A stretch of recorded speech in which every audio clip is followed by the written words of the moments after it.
Hi guys, just before we start this episode, just to let you know, we will be recording the first episode of Series 2 of No Such Thing as the News next week, and we're recording that live on Tuesday.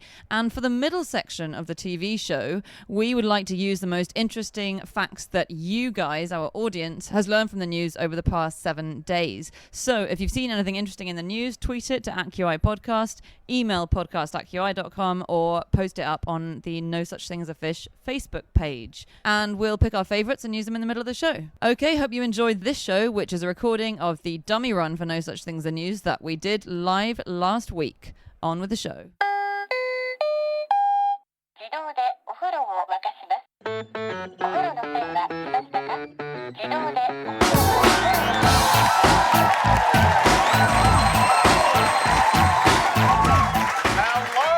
Welcome to another episode of No Such Thing as the News, coming to you from up the creek in Greenwich, London. My name is Dan Schreiber, and I'm sitting here with Anna Chazinski, Andrew Hunter-Murray, and James Harkin.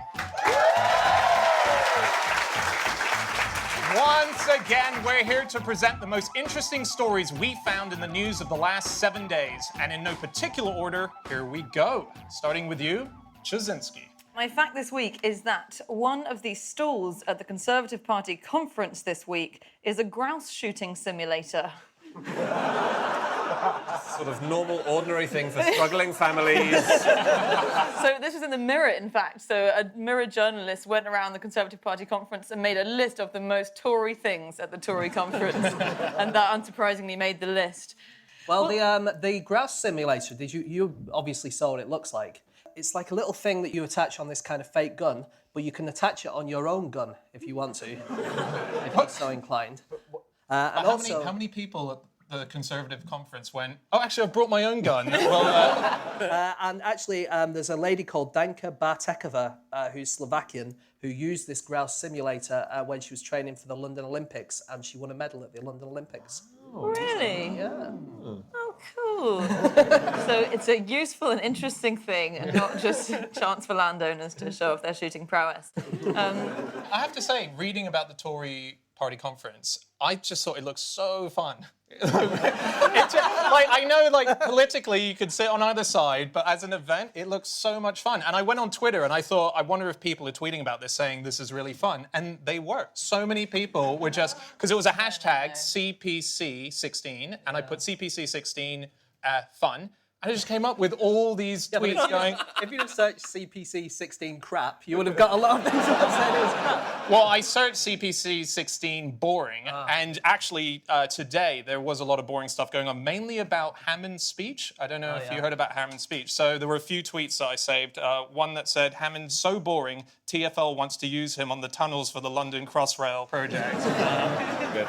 And then on the fun side, because there were lots of fun tweets, this guy said, fucking hell, it's 1:30 in the morning and I'm listening to two men arguing about the Turnstile Act of 1963. The CPC 16 is so fun it aches. I think you might be missing a note of sarcasm in some of these tweets. I am here to tell you, having been to a party conference or two, that they are all lying. The people who want to be promoted within the Tory party are going, so it is not in their interest to go, this is a fucking waste of time, isn't it? I think they have to say, I'm having the time of my life. I don't know, because there was an owl that you could hold on your arm. It's a real owl. It was a real owl. Unfortunately, a lot of Tories brought their own guns, and that owl didn't last very long. There was a mix-up. They shouldn't put those two things next to each other. One person I'm not sure he was having a great time is Camden councillor Johnny Bucknell, who spent the conference sleeping in his car. And what he thinks is these conferences shouldn't be held in big cities where all the hotels are really expensive. They should be held in, like, Blackpool, where it's £10 a night or something. That's what he said. And so I looked at the other things that he's done in the last year or so, and this is all that's in the news about him. He was fined £30,000 for being a shoddy landlord, and he was told off for eating roast duck during a town hall meeting. After which he vowed to campaign for the right to have a roast meal during meetings. Do you know what you could get at the Lib Dem conference this year? There's another bit of merch. A seat? I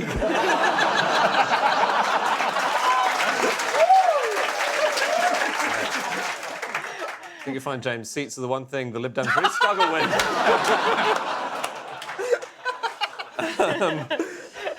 No, they also have... I mean, all the party conferences have their own merch, but the Lib Dem conference, you could get branded 18th birthday cards, Lib Dem themed, in a pack of 50 for someone who has 50 young nephews or nieces. Don't worry, darling, you can sell them to pay off your student loan. It was the Looney Conference this week, earlier this week, for the Monster Raving Looney Party. They held it in Blackpool at Uncle Tom's Cabin Pub. And I went on the website and they had a whole load of things that was going to happen there. And they said, very sorry to say that Vince Cornwall and his rodent rat show will not be appearing this year. Vince has had surgery and been told to take it easy, although he is up and about and will be attending with Andrew the Rat. There was an incident at the UKIP party conference, which was in September. One of the failed leadership candidates called Lisa Duffy went out for dinner. The conference was in Bournemouth, and the place was raided by immigration officials who wanted to check the visa status of the people working in the restaurant. And apparently, the chef, she said, ran away into the night. So she said, watching our chef running away into the night, his apron flapping in the wind, was a surreal moment. Turned out they were all completely legally working in the UK, so I have no idea why he ran away. Could be the idea of having to serve a whole bunch of UKIP candidates. The journalists and politicians have a football match at every Labour and Tory party conference, which I didn't realise. So this year, the Lobby 11, which is the team of journalists, played the Tory MPs, and the Tories lost 5-2 this year. In 2014, they lost 7-2. That's because they're all on the right wing.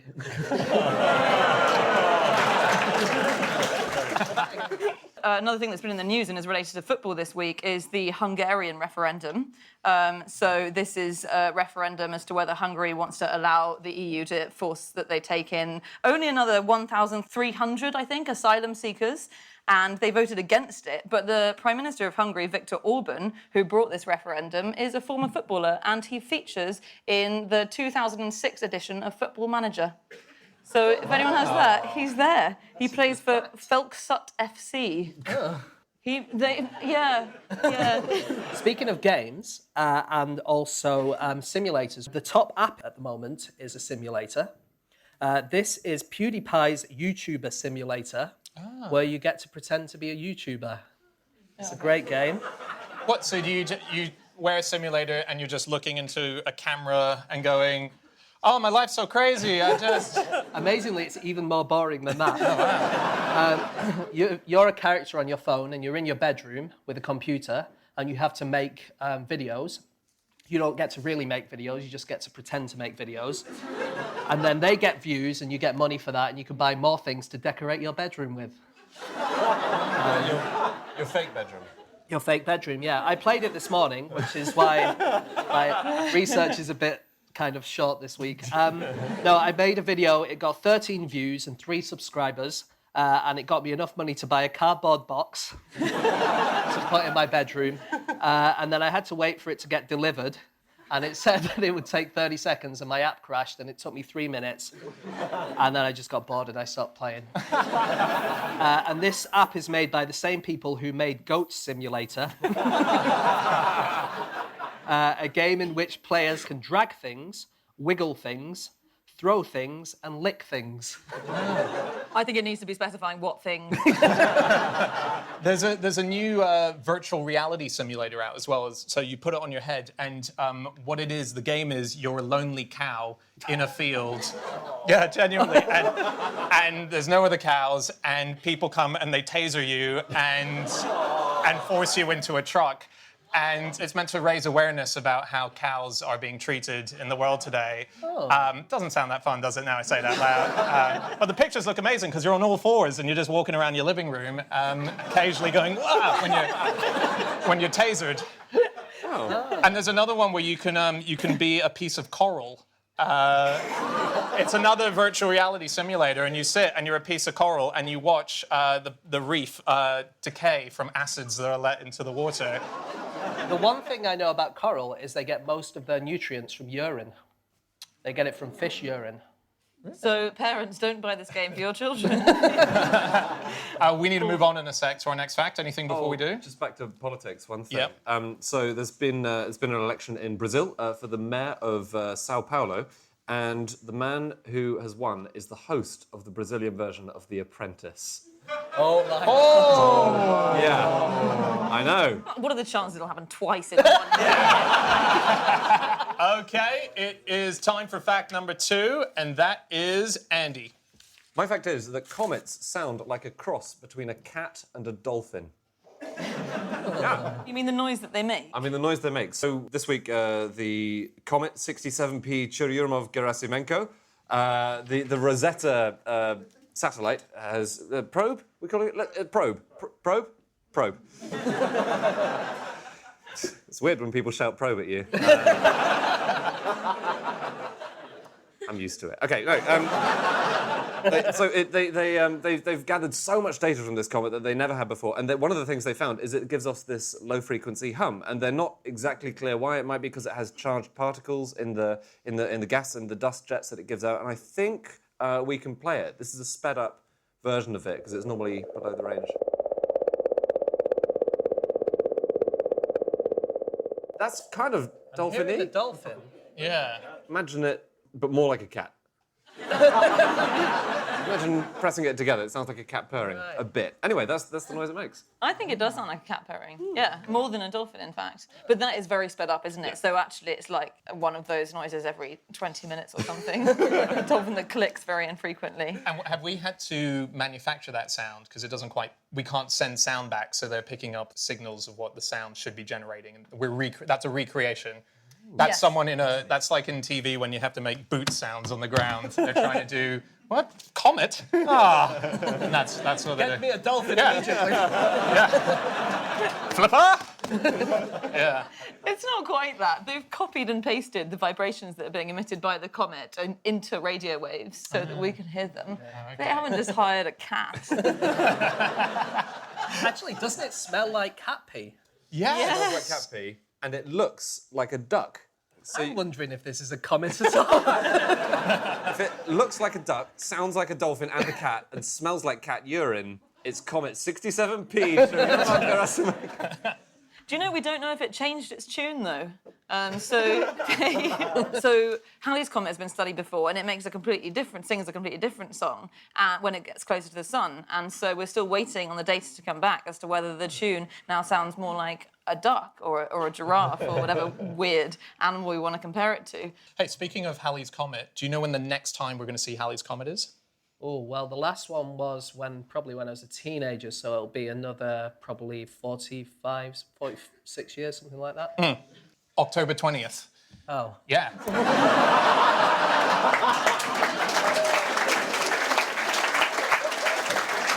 And I'm older than I think. James, I've just got the word hubris in my notes here. You could send me 50 birthday cards. I hope you like Tim Farron. No, what this is that Halley's Comet, when it flies by, it obviously leaves a trail behind it. And so on October 20th, we're going to come into the path of the debris trail that it left behind when we saw it. And so if you're in the north of Wales, October 20th, and it lasts for quite a long time because it's a long trail, you'll see meteor showers coming in and you'll be able to watch the debris of Halley's Comet coming in. And it happens every year. That is great. I don't know if it counts as seeing a comet if you're seeing what it's excreted as it's passed It's like by. walking into a room 2 years after someone farted in it. Terry, hi! So this thing, just back to the comet quickly, they've discovered a lot of stuff. So, for example, they discovered a new kind of carbon, which was really complicated, not like the kind of carbon that we're made of. And there was an interview with a team member of Rosetta called Hervé Cotin. He said, "It is so complex, we can't give it a proper formula or a name." It's so complex. They can't even name it. Do they keep trying? And they're like, we'll call it...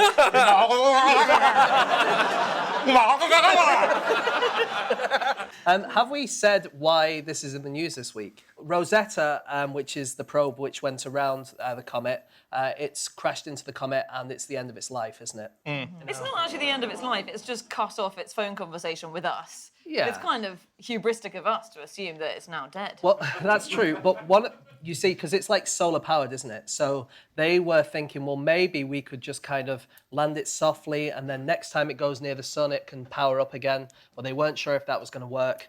And then so one of the scientists at the ESA, Matt Taylor, said they'd rather go out in true rock and roll style and crash into the comet. It's weird that he said that because they crashed into the comet at 2 miles an hour.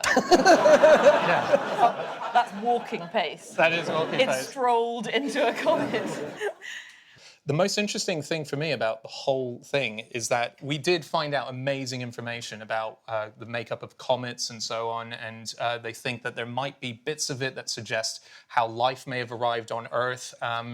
But for me, what's really interesting is on the actual probe, Rosetta, they included a thing called the Rosetta disk. I don't know if you remember Voyager years and years ago had a golden disk on it that had songs from Earth, languages and exactly.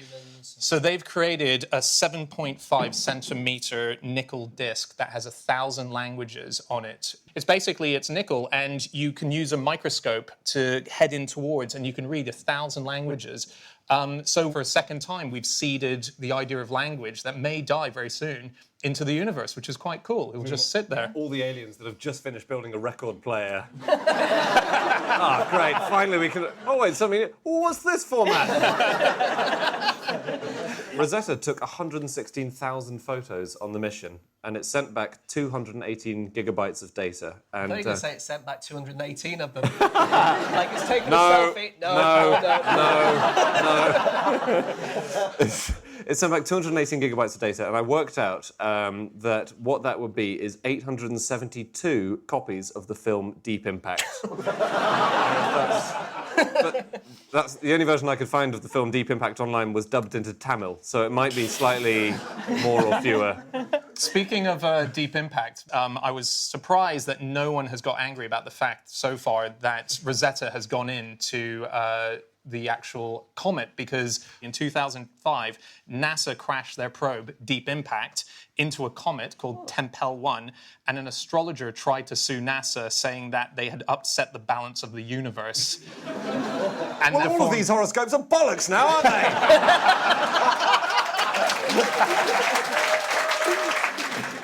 Okay, so we're halfway through the show, and it's time to look at the stories that you've sent in to us via emails and social media, starting with James.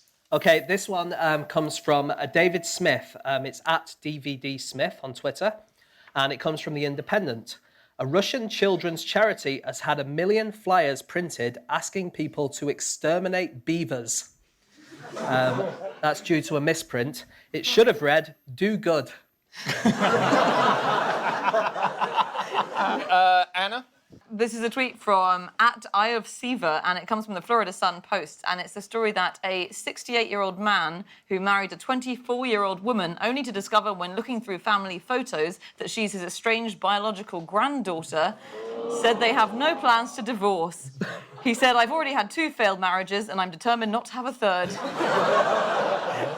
And finally, Andy. My fact has been sent in from Kenzie Lee. An employee of the Canadian Mint is currently on trial, accused of smuggling £100,000 worth of gold out of the building in his rectum.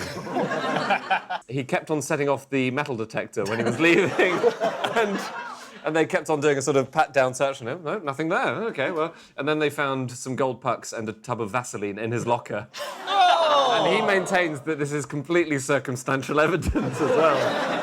Anyway, he is at the moment innocent until proven guilty. Until proven really weird. Okay, it is time for fact number 3, and that is James. Okay, my fact this week is that Nobel Prize winners always immediately return their award so they don't lose it in the subsequent party. It makes it sound like as soon as they get the award, it kicks off. So I think the key to the fun that they have, because they definitely do have fun, is that they made sure that every year 200 of the 1,300 seats there are allocated to students. from the uni. Yeah, so that's what it is. And a lot of the parties are led by students. So the best part of the Nobel Prize ceremony, apparently, is the after party, and it's called Nobel Nightcap. Do you know what they make the Nobel laureates do? Shots. Yeah. They induct them into the Order of the Ever-Smiling and Jumping Green Frog. And everyone, like Richard Feynman, was a part of it. Richard Feynman was really excited because, as well as playing the bongos, he's an amazing physicist. Most people just know him as a bongo player.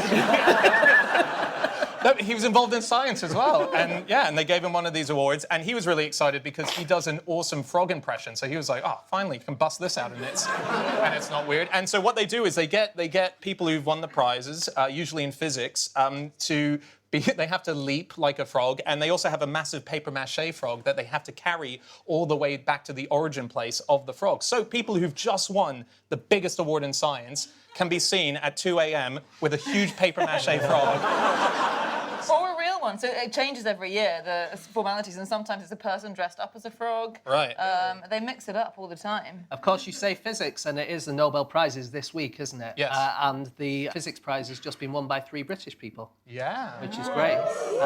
So there is a lot of partying, and it is very fun, but there also is the actual ceremony bit, which is very serious. And so all Nobel laureates get a course in how to receive the actual prize from the king. So there was actually a British Nobel Prize winner called Paul Nurse, and they use his video as an example of how not to accept an award. He got his medal turned around and held it up like he'd won the World Cup in football.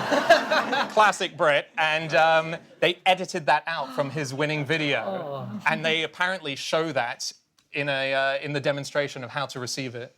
By how not to receive it. He could have done worse. He could have been like Knut Hansen, who won the 1920 Literature Prize. You don't need to tell us, James. He got drunk and he pulled the whiskers of an elderly Nobel committee man. And then he snapped his finger against the corset of his fellow laureate Sigrid Undset and shouted, "It sounds like a bellboy!" It was a different time. So they give you the actual gold medal when you win, and for some reason the economics one is very slightly larger than all the other 5. I don't know why. It is 10 grams bigger, 10 grams isn't it? bigger, I don't know why. No explanation. So there was a guy called Brian Schmidt who won the 2011 prize for physics for discovering dark energy, basically. And he went to visit his granny, and she lives in Fargo, made famous, obviously, by the film and the TV series. And then on his way out at the airport, it was in his laptop bag, and it came up on the screen as this completely black disc because it's made of gold. And the airport guys were a bit freaked out. And he reported the conversation they had. He said, they're like, "Sir, there's something in your bag." He said, "Yes, I think it's this box." They said, "What's in the box?" He said, "A large gold medal." So they opened it and they said, "What's it made out of?" And he says, "Gold." And then they said, "Who gave this to you?" And then he says, "The King of Sweden." They say, "Why did he give this to you?" He says, "Because I helped discover the expansion rate of the universe is accelerating." At which point, they were beginning to lose their sense of humour. And he tells them it's a Nobel Prize, and he says, and their main question was, "Why were you in Fargo?" He could have saved a lot of problems if he'd smuggled it in his rectum, couldn't he? It's big, though. At least it's not the economics one. As well as the medal, you obviously get the massive cash prize that goes with it. What is it, like $1 million? Well, it fluctuates. I read this article where they talked about how people who've won the Nobel Prize, how scientists have spent the money that they've won. One interesting one was Albert Einstein, who gave his money over to his first wife. He gave it in 1921. That's when he won it. But actually, he signed it over to her when they were divorcing in 1919. So he said, "If I ever win the Nobel Prize, you can have the money in the divorce." And then he won it, and she got the money, which is amazing. You know they have the banquet? Yeah. So the 1,300 guest banquet, it's incredible. And sometimes there's major goss from the banquet. So I was trying to look for scandal at the banquet. And get this, guys. This is according to the Svenska Dagbladet newspaper. Last year, the biggest scandal was a minor faux pas which meant the king was last at his table to be served the sauce for the main course. It's amazing when you get that inside scoop. Hey, in banquet gossip, so I have to say... And I don't think it's going to cap the sauce incident. You're right. It goes alongside it. So there's this blog written by a former planning secretary for the banquet talking about the issues she'd come up against. And one of the things is a seating plan, which is very difficult with 1,300 people. So obviously a lot of colleagues attend together because they're in the same science research group. And she said seating plans do sometimes request that they be seated as far from their colleagues as possible. People have said. There was one a few years ago where an American attendee and a Swedish attendee who didn't know each other were sat next to each other, and they're still married today, so that's nice. Oh. So nice. And there was one where one of the Nobel laureates invited his ex-wife and his wife, and apparently the Nobel Committee received strict instructions to seat the ladies as far apart as possible without any possibility of eye contact. Oh, ironically, it was the Peace Prize. Okay, it is time for our final fact of the show, and that is my fact. My fact this week is that 2 recently recovered stolen Van Gogh paintings would buy you enough cocaine that you could snort a continuous line from here to Moscow.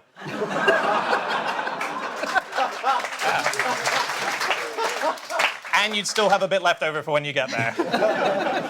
So the reason that we know this is that 2, you may have seen in the news this week, 2 very famously stolen Van Gogh paintings, which were taken back in 2002 from the Van Gogh Museum in Amsterdam, were recovered, and they were found in Italy, near Naples, in the property of a famous cocaine mafia cartel. And the idea is that they were using these paintings as currency. So we found out how much one Van Gogh would be worth. We doubled it, and then we worked out how mumuch cocaine that would be equivalent of. It's a shame that you have to make the swap, because once you've given away the paintings, you've got nothing to snort the cocaine off, I guess. Because that's the most rock and roll moment of your life.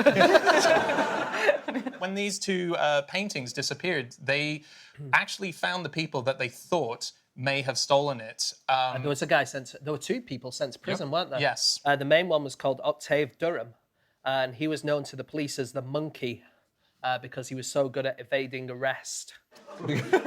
As monkeys are. Exactly. You ever tried to slap the cuffs on a monkey? They've got little paws. I checked, and actually only 2 monkeys have been arrested in the last year.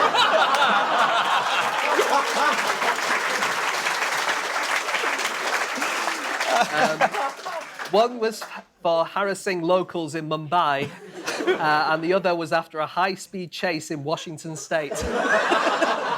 He was sitting on the back of the guy who was driving, so it hardly seems fair, and they did let it go quite quickly afterwards, but still an arrest. So they never recovered the paintings from them, but they assumed it was them because at the site they found their DNA on the ropes, on the ladders, and on both hats that they left behind. Like a monkey wears a hat. The banana peels everywhere. So one of the things is that they got 4 years jail sentence, and they were denying it, obviously, that they'd stolen it.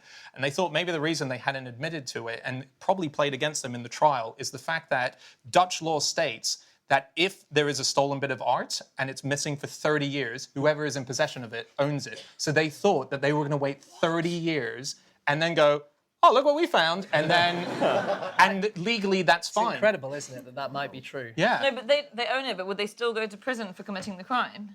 Yeah, probably would. Well, they did the time, I guess. They did the 4 years for the theft. Apparently, all these old laws date from the time when, like Amsterdam and Rotterdam were massive ports where people could steal things and then just disappear. And so they have a load of kind of slightly weird, arcane laws that still are on the statute books. We have a law about that. We have a finders keepers law, where if you find something, hand it into the police, and then a few weeks later, it's been unclaimed, you get it. Is there a losers weepers law?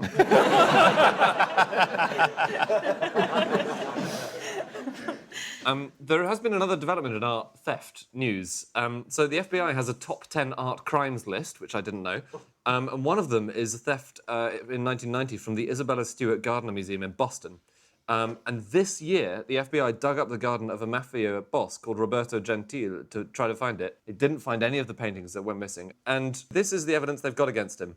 He did a polygraph test which assessed the likelihood he was telling the truth about not being involved at less than 0.1%. He was found to have a handwritten list of the stolen artworks and their values.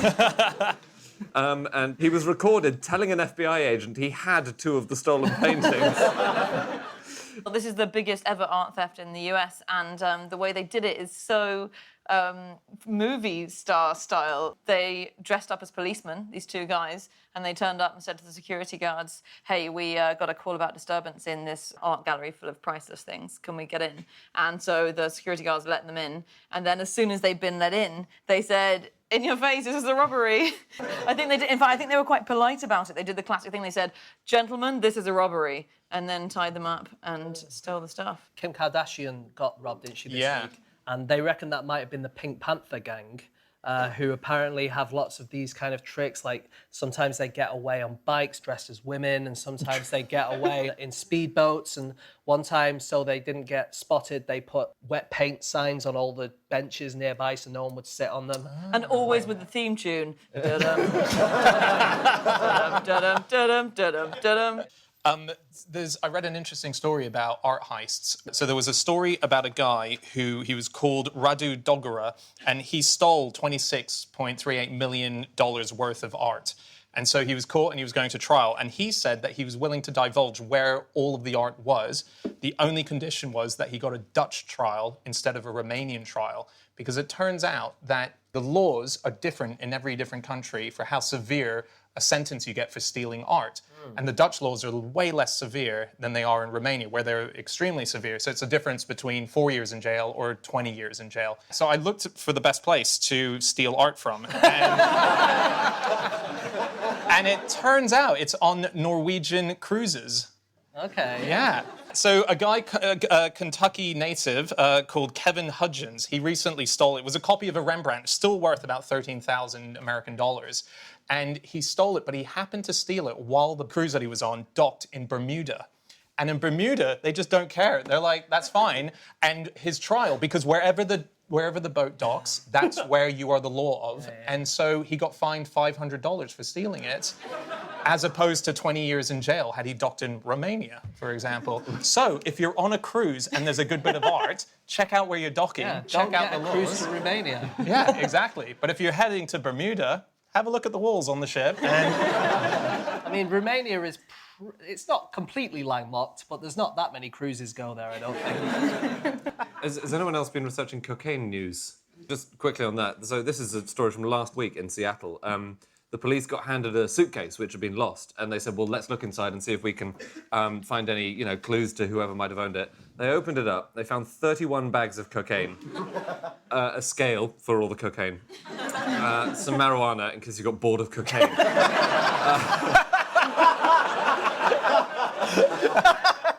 And a 19-year-old man's ID card and mobile phone. A little while after this had been handed in, a 19-year-old man approached police saying he had lost his briefcase and he needed it back as it contained some extremely important paperwork. oh, man. Yeah, he was arrested because of all the cocaine. Yeah. I found one bit of cocaine news. It's a study, a new study. Scientists have found that cocaine makes fish feel drowsy. Wow. Yeah, they gave some cocaine to some zebrafish. And also they can take 100 times more cocaine than mice can and 1,000 times more cocaine than humans can. Wow. What, but they're just blinking very, very, very fast. That's slow. I guess it slows them down. Yeah, it slows them down. Oh, yeah, of course. Yeah. Bizarre. There was another study on cocaine in the last week, actually. So it turns out that... This is now turning into cocaine news. Welcome to cocaine news. You want news? We got news. The reason Andy's so anxious is that it's most likely his cocaine is cut with a flesh-eating substance. So 65% of cocaine in this country is now cut with this thing called levamisole, which literally rots human flesh. And so, yeah, I know, nice. It's used by farmers to purge their livestock of parasitic worms, usually, but it also serves this extra purpose. But it keeps the weight off.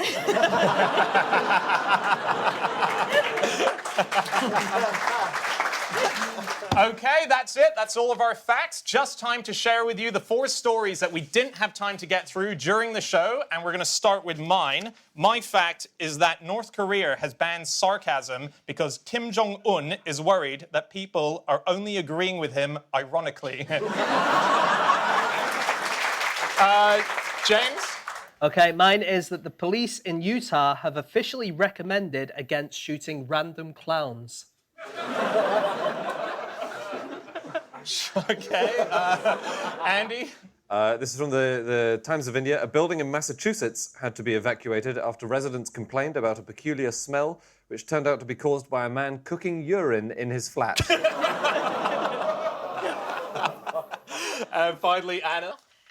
This is from the National Post of Canada, and this is that after the official opening of a ring road in Edmonton, Canada on Saturday, motorists were surprised by a large electronic sign announcing, "We done, bitches." That's all from me, Andy, James, and Anna. We'll be back again next week. We've been No Such Thing as the News. Good night.